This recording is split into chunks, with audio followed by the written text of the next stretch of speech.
Welcome to our cosmic exploration of a question that has haunted humanity for millennia. Are humans born sinful? Are we hardwired for transgression from the moment we take our first breath?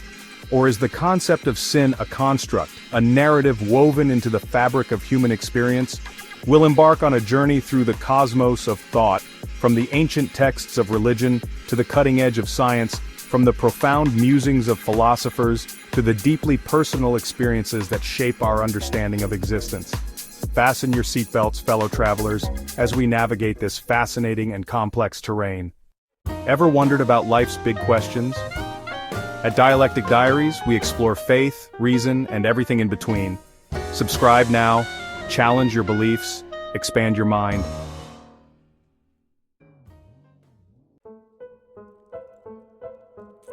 Many religious traditions tell us that we exist because a higher power willed it so.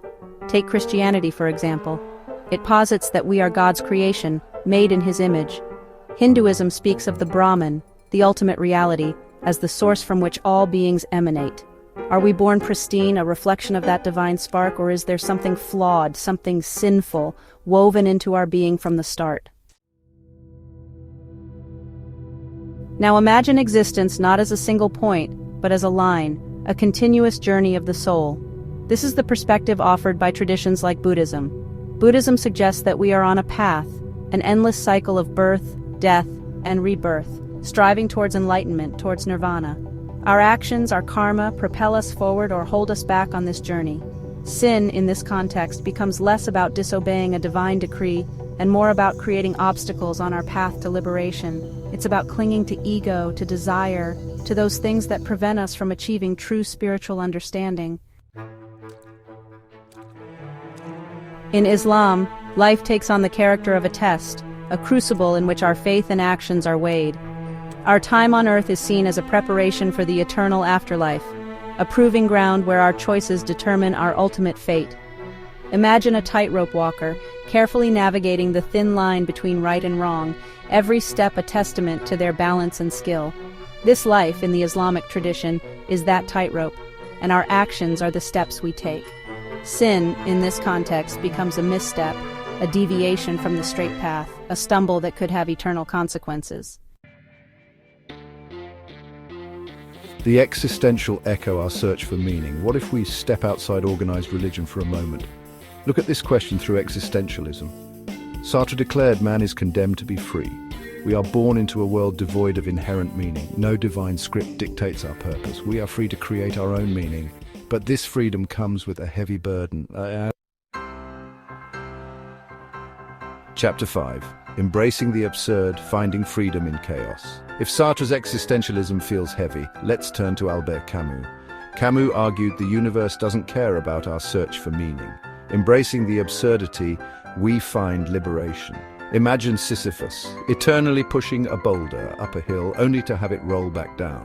Camus suggests we imagine Sisyphus happy. In a meaningless task, he chooses joy, rebelling by embracing the absurd. Chapter 6. Theology. The purpose-driven universe. Let's rewind the cosmic clock a bit and visit the ancient Greeks, specifically Aristotle. Aristotle believed in a concept called teleology, the idea that everything in the universe has a purpose, a final cause. For humans, that purpose is to achieve eudaimonia, often translated as flourishing or happiness.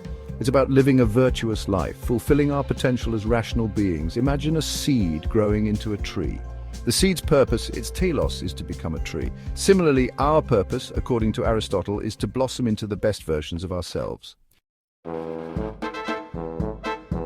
The Blind Watchmaker, Evolution, and the Purpose of Life. Now, fast forward a few thousand years, and we encounter a very different perspective: evolution.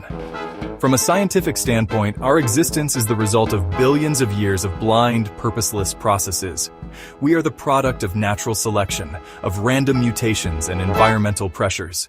There's no grand design, no divine intention, just the relentless drive to survive and reproduce. Imagine a vast, intricate tapestry woven by countless threads, each thread representing a different species, a different evolutionary path. We are but one thread in this grand cosmic tapestry, our existence a testament to the power of chance and adaptation. Chapter 8. A cosmic accident, the anthropic principle.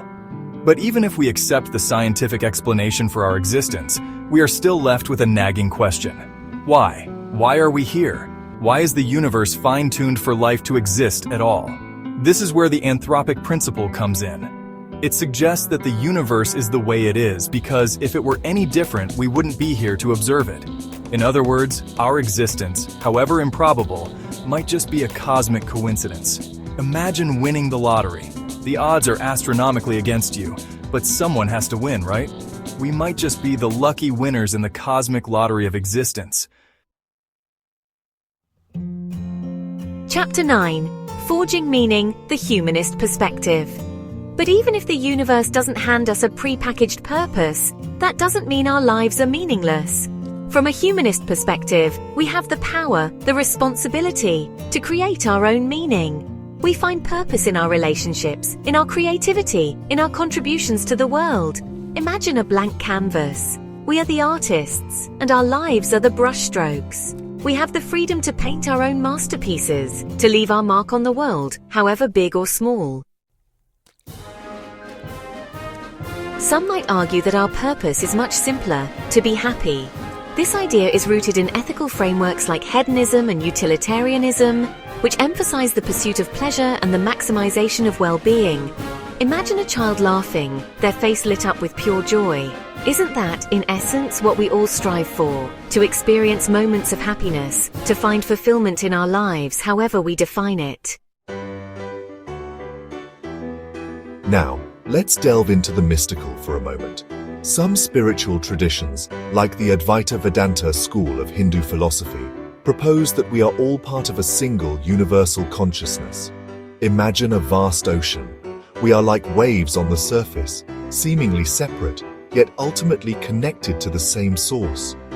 From this perspective, our individual lives are but fleeting expressions of this cosmic consciousness, exploring itself through the tapestry of human experience. Now, for a truly mind-bending possibility, let's consider the simulation hypothesis. This theory suggests that our reality might be a sophisticated computer simulation created by a more advanced intelligence. If that's the case, then our purpose, our very existence, might be part of some grand experiment, the parameters of which we can only begin to imagine. Imagine living in a video game, your actions dictated by lines of code. Is free will an illusion? Is our purpose predetermined by the programmers of this simulated reality? To love and be loved, the essence of humanity. But perhaps amidst all these theories and philosophies, the answer is much simpler, much more human. Maybe our purpose is to love and be loved, to connect with others, to build relationships, to experience the full spectrum of human emotion. Imagine the warmth of a hug, the comfort of a shared laugh, the deep connection of a meaningful conversation. These are the things that make us human, that give our lives meaning and purpose. Leaving a legacy, a ripple in time. Some find purpose in leaving a legacy, in contributing something lasting to the world. Whether it's through art, knowledge, or acts of kindness, we strive to make a difference, to leave the world a little better than we found it. Imagine a pebble dropped into a pond, the ripples expanding outward, touching everything in their path. Our actions, however small, can have a ripple effect, inspiring others and shaping the future. The experience of being life as an end in itself. And finally, there's a certain beauty in the idea that our purpose is simply to experience life itself, to savor every moment, to embrace the highs and lows, to find wonder in the ordinary and the extraordinary alike. Imagine watching a sunset, the sky ablaze with color, or listening to a piece of music that moves you to your core. These experiences, in and of themselves, can be enough. Life, with all its complexities and contradictions, is a gift. And perhaps our purpose is simply to unwrap it, to explore its every facet, to live it to the fullest. As we've seen, the question of whether humans are born sinful is deeply complex and varies widely across different beliefs and philosophies. There's no easy answer, no single narrative that encompasses the vastness of human experience. Perhaps the real question isn't whether we are born sinful, but what we choose to do with the lives we are given. Do we embrace compassion, strive for understanding, and leave the world a little brighter? Or do we succumb to our darker impulses, perpetuating cycles of suffering and division? What do you think? Share your thoughts in the comments below, and don't forget to like and subscribe for more thought-provoking content.